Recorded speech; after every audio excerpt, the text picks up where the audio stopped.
Bun venit la o nouă ediție a emisiunii Ziua se apropie. În minutele care urmează vă prezentăm raportul european de la Bruxelles din luna februarie 2026 din seria de rapoarte lunare de acest fel.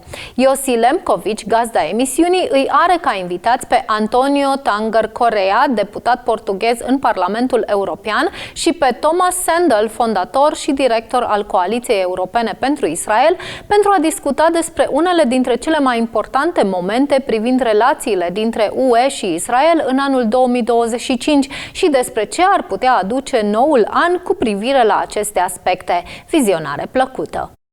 As we are entering a new year, in this edition of the European Report, we are going to look back at some of the highlights in EU-Israel relations in 2025 and look into the crystal ball for 2026 and discuss what the new year may bring about. We will also see, will we see an end of the war in Gaza? This is the question. Will we see a dismantling of Hamas and a period of peace and stability in the Middle East, or will the conflict continue? As we look at EU-Israel relations in particular, will the relations now be normalized after the calls for sanctions against Israel, including a partial suspension of the EU-Israel Association Agreement? And will the anti-Israel sentiments continue in Europe? This will be our questions today. Joining us in the program this week here in the European Parliament is Portuguese member of the European Parliament, António Tânger Corrêa, who is Vice Chairman of the Patriots for Europe political group, and of course, European Coalition for Israel founding director, Tomas Sandell. Thank you both for joining me. My name is Yossi Lempkowicz from European Jewish Press and Europe-Israel Press Association. This is the European Report. I will start with you, MEP Tanger Korea. Before entering politics, you are a member of the Chega party in Portugal, but before it, you had an extensive diplomatic career, and it's really amazing. With several important postings, you are not only a staunch supporter of the state of Israel, but you have also a long and interesting history in connecting to Israel. And I would like to have can you share it with our viewers about your connections to Israel? Well, my connections with Israel, first of all, thank you very much, and thank you for having me today here. My connection with the state of Israel is very old. And some of the beginnings, they were a little bit not so intense, but always positive. And then it ended up of me being ambassador to Israel, of Portugal to Israel, during the second Intifada. It was a difficult time, but it was a real good time, fortunately, to know the resilience and to know how the Israelis do cope with menaces, with bombs, with attacks. And they were not attacks of low intensity, were attacks of high intensity vis-à-vis the first Intifada. So I've been always a little bit present in Israel. Israel has been always present in my mind. And now, as you know, we are against the sanctions to Israel, my group, and also we are against the, even partially, to end up the agreement between Israel and the European Union. We think that's not the way to do things. I think the things are going on a very positive way. Peace, which was the most important thing to achieve, is achieved, at least some kind of peace. I think the problems are not solved, but I also think that the problems will never be solved. And we noticed also that Portugal, your country, has not been the strongest supporter of Israel in the European Union in the aftermath of the 7th of October massacres. What are the reasons for that? How would you rate the relations between Portugal and Israel in 2025? And how, in which groups of countries in Europe would you put Portugal in relations to Israel? Well, it's not easy. It's not easy because it's not very understandable this attitude of Portugal, at least from the Portuguese government to Israel. It's not. I think the real problem becomes from the aggressive press against Israel. And so our politicians, they are intimidated by what's coming in the press. And I was the first one the next day in an interview saying that Mr. Guterres was a complete fool, saying the 7th of October didn't happen by accident. I mean, this is obviously a very serious statement, and a man in his position cannot have a statement like this, because he was almost blaming Israel for the 7th of October massacres, and you cannot do it. And since then, actually, even before that, I was in Egypt, and I was ambassador to Egypt when I was a commissioner for the refugees. Already then, his attitude was very much anti-Israel. Why? I have no idea.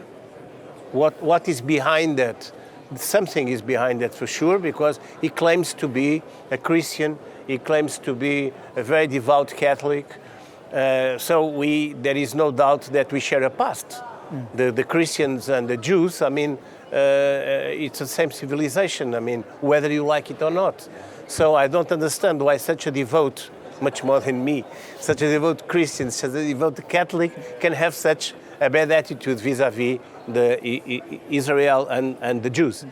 So I think in Portugal, and the press was very bad vis-à-vis the Gaza conflict, meaning there's a good side and a bad side, clearly. The bad side being Israel and the good side being a movement of terrorists. And then they put the children and they put everything. I mean, and if you would say something like, I was in the war in Bosnia, I was in several wars, I knew Syria very well, I was with the Syrians, I know how they use human shields, even children and women, I know very well. They, usually the Muslims, they put themselves with artillery and heavy weapons in hospitals, in schools, in that kind of... So to blame the answer that is coming from these weapons. And that is widely used since the Bosnian War mainly. So, but that it was not said. The fact that they would put the kids and the women and some old people in front of the bombardments, that nobody would say so. If I would say so, I would be in favor of those committing genocide. Okay? And eventually, all the left in Europe was saying that Israel is committing a genocide, which obviously I don't agree. It was not a genocide. I mean, bigger genocide is what's happening in Africa with the Christians, if you see by the numbers, or in Sudan. I mean, if you go by the numbers, you can compare it, or a genocide is 6 million people, like in the Second World War. This is genocide. So we cannot compare one thing to the other. But again, my perception is that the media, the classic media, the traditional media, paid by forces interested in destroying Israel, were the main culprits in Europe, in general, in Portugal in particular, to give an idea, a distorted idea of what was going on. Okay, and by the way, I just read today regarding Portugal and anti-Semitism that the Fernando Pessoa University in Porto is the first university in Portugal to adopt the International Holocaust Remembrance Alliance definitions against anti-Semitism, which is important also, because Portugal also has a history For Jews, Porto, for example, is an important Jewish community, very thriving. No, I think all over Portugal, Lisbon as well. Yes. In Porto was the most nationality concessions because of this law of the Sephardites, Yes. Jews, was considered in Porto. Yes. Now they tighten up that law. I don't know the reason why. But I didn't know the news you just gave me, but I think it's very important. And I think that we have to revoke anti-Semitism, mainly in Portugal. Come on, I mean, we were together for centuries. It's not now that we are blaming the Jews for everything. Tomas Sandell, last month your organization, European Coalition for Israel, organized a very interesting conference here in the European Parliament on this topic of EU-Israel relations in the framework of a new Middle East, new dynamic, you know. Can you share with our viewers some of the highlights and the conclusions of this important conference? Yes, thank you, Yossi, and let me also say a warm welcome to MEP Corrêa. This is the first time we actually have a Portuguese member of European Parliament in the program, and I just like to comment on Portugal and Guterres in particular. When you asked the question, how could it be that he's so anti-Israel, but isn't it so in order to have a long and prosperous career at the United Nations, you certainly can't be pro-Israel.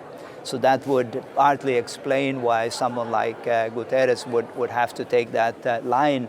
But I also recall Guterres, I had the privilege of sharing the platform with him at the United Nations in New York once, and he said something very interesting about Portugal. He said, when we expelled the Jews in the 16th century, that's when the decline of Portugal started, and that's when the revival in the Netherlands, socially, culturally, scientifically, started. So I think there is this, exactly as you say, there is a longing back to the golden days, and the golden days were golden days also partly because of the Jewish influence, which is very interesting to note.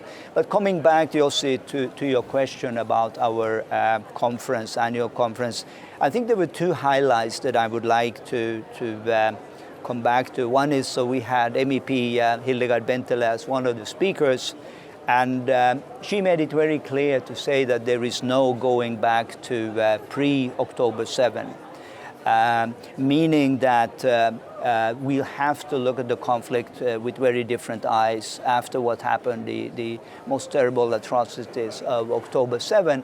And she said the Europeans should understand that this is not the time to speak about the two-state solution.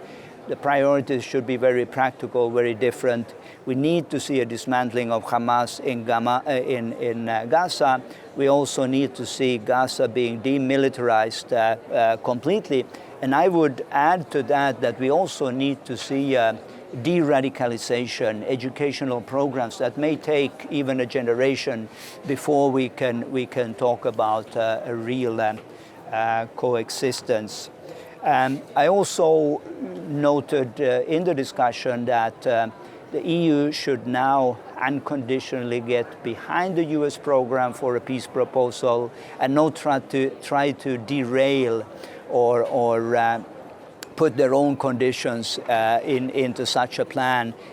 In hindsight, of course, it must be an embarrassment for the European Union and the French in particular that the very grandiose initiative of Macron at the United Nations to recognize this was going to be like a big crescendo, unconditional recognition of a Palestinian state. Nothing came out of it. And I think exactly for the reasons that even our Arab friends in the region are saying, and the Americans, that there can never be an unconditional recognition. We need to meet certain standards. final point which I'm always carrying with me from that conference is a one-liner that Hildegard Bentele said, and she said that protecting Israel is a European value. And I think that's much stronger than just saying, as Europeans, we have to remember, the 27th of January, we're all very emotional, but I think we need to take it one step further, and I will continue to use this one-liner, protecting Israel is a European value. And what about the role for the PA? Because the European Union considers the Palestinian Authority still as their interlocutor. Yeah. What do you think about it? Exactly, and this was repeated also at the conference that I've been around, as I've said before in the program, for almost 25 years here in the Parliament, and the discussions already during those days were the same, that the Palestinian Authority needs to reform. But I think both Bentele and Kohls, they made it very clear to say that there needs to come a time where there is an ultimatum.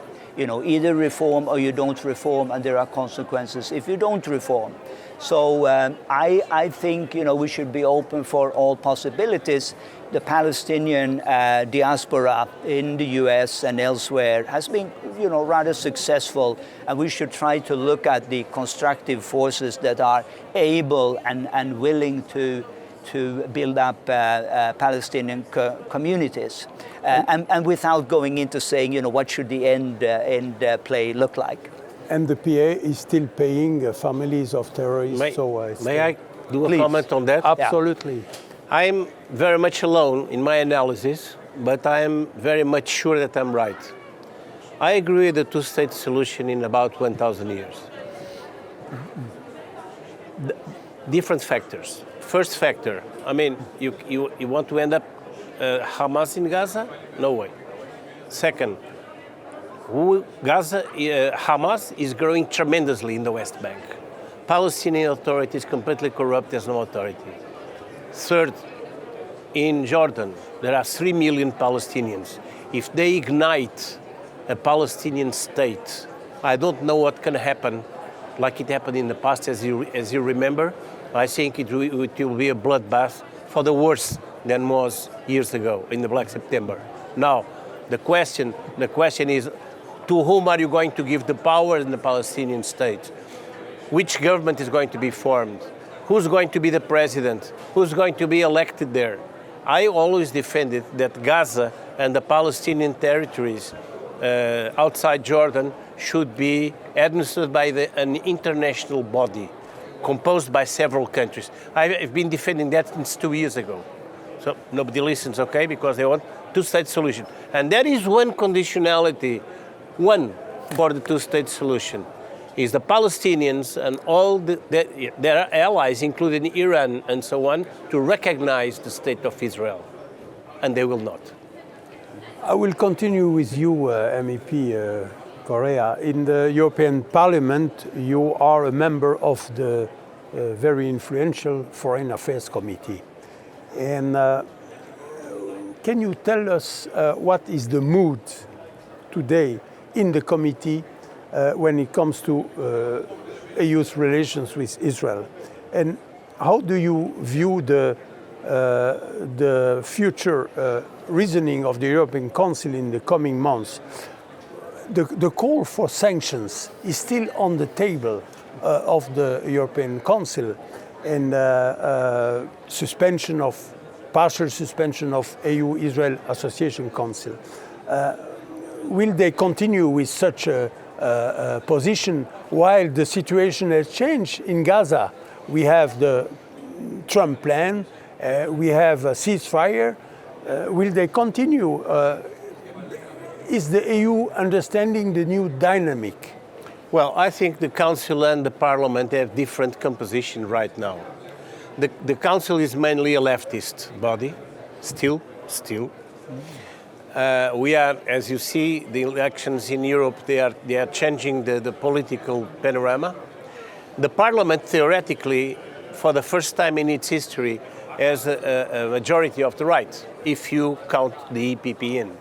The problem here is the EPP, because if you the three parties on the right, ESN, the Patriots, ECR, we have more or less a united position vis-à-vis Israel. But the EPP goes like this, between the socialists, the left, and us. Why is that? Because they are afraid that coming to our side, and now they are sometimes coming to our side, they will lose the initiative and they will lose the electorate, and then in the next elections we will form a clear right majority. That will happen. I have no doubts about that. But still, the EPP is trying to be the grand power broker. And I'm very easy to speak about EPP because I was one of the founders of the Portuguese Christian Democratic Party back in 1974, the CDS, which is practically non-existent now, but at the time was important, and we were part of the EPP. And it was a completely different EPP. There was an EPP which, with ideas, with beliefs. It was a real Christian democratic movement. Nowadays, as I usually say, is not Christian nor democratic. It's just trying to be a powerhouse to keep the domination. And if they keep on this strategy, they will not last long. So, to answer to your question, the council, I have my doubts about the council. The parliament, if we can push the EPP against the wall, the attitude vis-à-vis Israel can change. Tomas Sandell, you have been following EU-Israel relations for close to 25 years. How would you rate 2025, last year, in terms of rapprochement and friendship?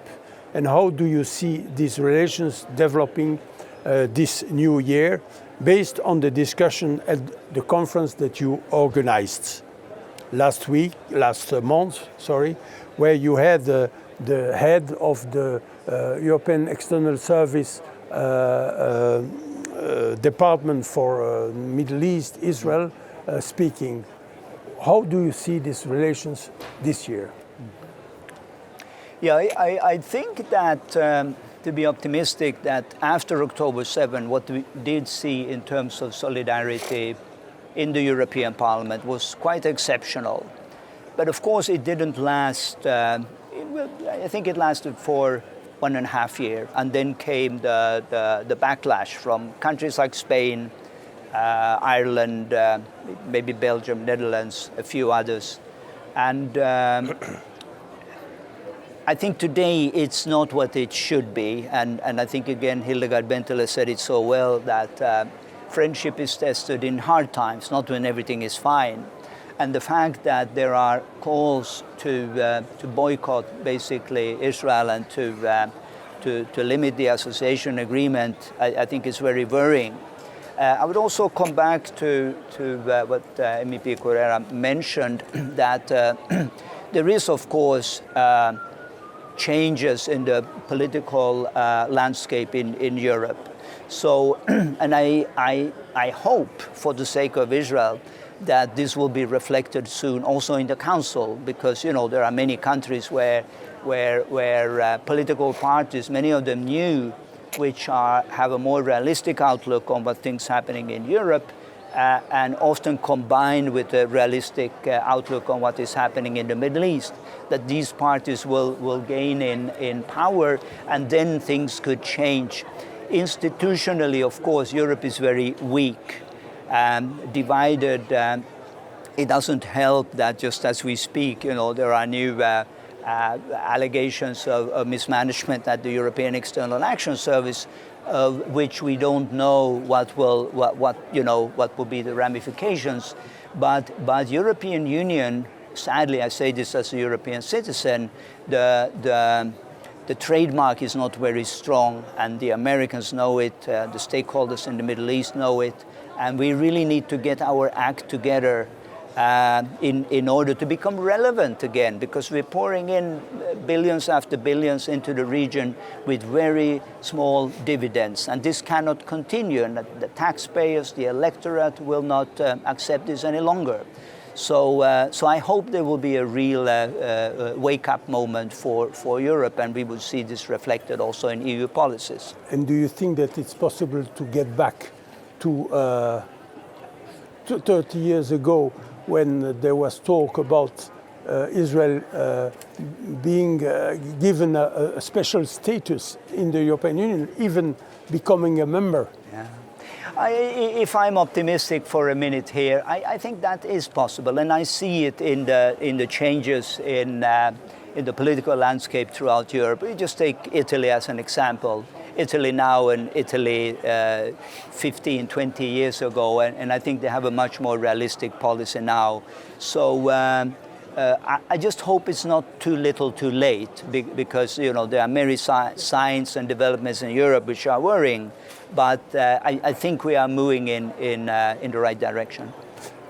To wrap up this edition, MEP Corrêa, you have been consistent supporter of the Jewish state over all the years, through your career as a diplomat and now as a member of the European Parliament. Why does Israel continue to be such a divisive issue, controversial issue for Europeans, not only governments but also the citizens? And what grounds why have you chosen this site, Israel? No, the reasons about the public opinion in Europe, in European countries, I already said. I mean, it's basically the press, the paid press, and so on. So for me, it's no big secret, and so the people get influenced by that. But there is a factor that's going to change a lot of things. Is the day that the Muslim Brotherhood will start to operate in Europe. That day is going to be a turning point in the relations with the political Islam, and that's very important. The second thing is, why did I choose the State of Israel? I didn't choose the State of Israel or to support the State of Israel. I chose my past. I chose my history. I did choose all that we have together vis-à-vis what we don't have together. Meaning, obviously, who are the greatest enemies of the Jews and the Jewish state, mainly the Jewish state? It's no longer the Nazi fascists, whatever. I mean, this is past, gone. But are the political Islam, mainly want to destroy the state of Israel. And once they destroy the state of Israel, Europe will be completely open for their own actions. I mean, you don't even have to think about it. It is like this. So it's not something that you think over and you have a strategy. No, it's something that comes from the inside to the outside. And if people don't feel that, don't think that, don't read the history book of Europe, the history book of Portugal, that's a problem. That was all for this edition of the European Report. Thank you to MEP António Tânger Corrêa and Tomas Sandell for this very interesting discussion around the EU-Israel relations. My name is Yossi Lempkowicz, and this has been the European Report. See you again next month.